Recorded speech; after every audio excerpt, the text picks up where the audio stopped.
To a very important issue that's on many of our minds, because in our local school districts where we live, there has been a great deal of controversy regarding SACS and advanced ed.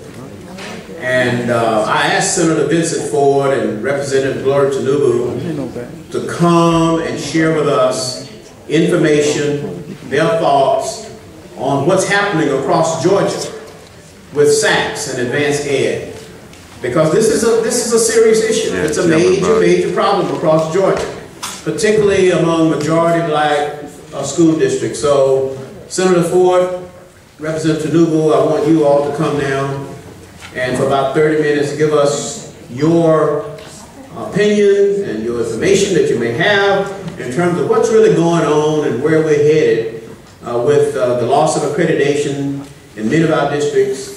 And what we should look for going forward down the road in terms of SACS and advanced ed and also the Georgia Accreditation Commission, which is another accreditation source. So Senator Ford, you come first, and I know Representative Tanubu is probably outside right now, but this is Senator Vincent Ford, who just drove in from Atlanta, who's going to be with us for a little while. He has to rush back for another meeting. Good morning. Good morning. It's good to be with you. I want to thank Tyrone for his invitation to come to talk with you. I want to talk for about 10 minutes, Tyrone, about SACS and their attacks on school systems around the state. I was going to call Councilmember Tanubu, Representative Tanubu. She is a former councilwoman. When she comes back, we probably can follow me with some more analysis. Because she's been doing a great deal of research. What I will say is that the Southern Association of Colleges, SACS, which is a part of Advanced Ed, is the accrediting organization for public schools as well as colleges in Georgia and around the nation and internationally.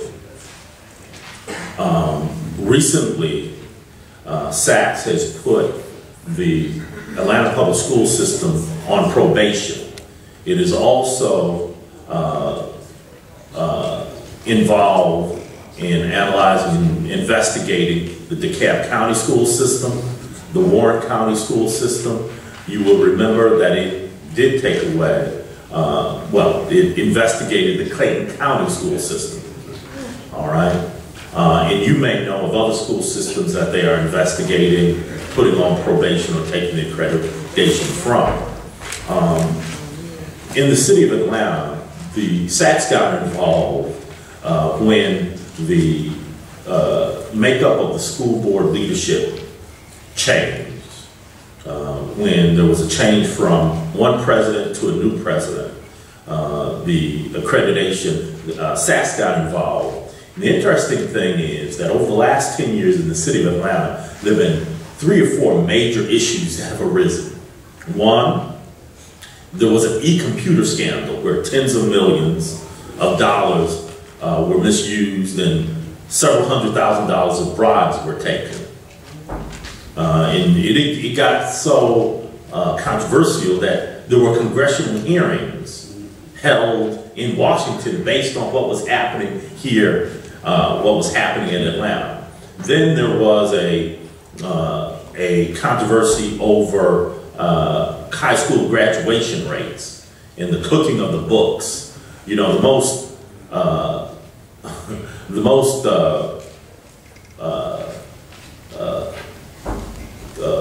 how can I say it, misused numbers in America are high school graduation rates. Do you know that? You know, school systems lie about the high school graduation rates on a regular basis. In the city, we found that to be the case in Atlanta. And then 3, there was a CRCT controversy, which I'm sure many of you are aware of. That is, there is the Governor's Office of Academic Achievement, Student Achievement, found that there were too many erasures statistically to explain. So there's a CRCT investigation going on even as we speak in Atlanta, and the it's become a criminal investigation and a federal investigation, multiple investigations going on. The reason I go through this litany of issues is that SACS did not put the city of Atlanta on probation for any of those issues. It put it on probation because there was what? A leadership change. A leadership change. And they may be looking in, I know Albany is coming under the gun as well. I don't know if SACS has stepped in to the city of Albany's public schools. The question is, why would SACS get involved when they changed the president? Just one position. And as a matter of fact, that went to court. Guess what the court said? What they did was legal and constitutional. So the question we have to ask is, why would they get involved in the Atlanta public school system after all those criminal and unethical activities going on for 10 years? And the question has to be that the people who control the Atlanta public schools did not want new leadership. And in the city of Atlanta, the Metro Atlanta Chamber of Commerce over the last 10 to 15 years has taken control of the system. Lock, stock, and barrel. And, you know, it is nothing that we don't know, because the Metro Chamber will tell you the Atlanta public school system is what? Our school system. Okay? And when you add a 5-4 change from 5-4 of people who supported the Metro Chamber and 5-4 to those who supported the new president, you had a problem. You had a problem. But why would the Metro Chamber be so interested and concerned about the Atlanta public schools? Because most of them don't have children in Atlanta public schools. Most of them don't even live in the city of Atlanta. They live in Alpharetta or Gwinnett for this reason. You know, school systems, like the Atlanta public school system, is a very wealthy system. Now, the children who attend it may not be wealthy, but it is what? A wealthy system with a budget of over $1 billion. Hello? So when you add to that DeKalb County, Clayton County, Warren County, Albany school system, you have school systems that have budgets of $2 to $3 billion, controlled by whom? School boards that are predominantly what? African Americans. Okay? For example, when the CRCT investigation was going on, the Chamber of Commerce controlled the investigation. And people like me told the school system, do not do a cover-up. Because if you do a cover-up, Sonny Perdue gonna get involved. And guess what they did? Cover up. And that allowed Sonny Perdue to do what? Get involved and send Mike Bowers, former Attorney General, and Bob Wilson, former District Attorney from DeKalb County, to get involved in the situation, which is about the worst thing you can do.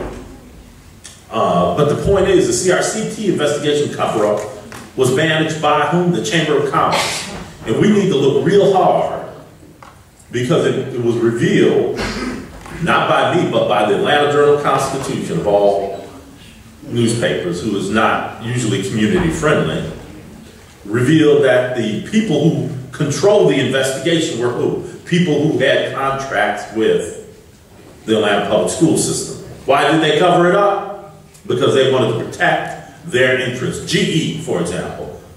The president of GE in Georgia was the person who chaired the commission, the Blue Ribbon Commission, that looked into the CRCT situation. So the point I'm trying to make is that we need to be very clear what's going on. SACS is being used to investigate and control school systems that can't be controlled by votes and of the community. I mean, SACS has gone so far to say, and I know you're not going to believe this after we talk about voting and black elected officials, but listen to me. They have told school board members how to vote. Yes, sir.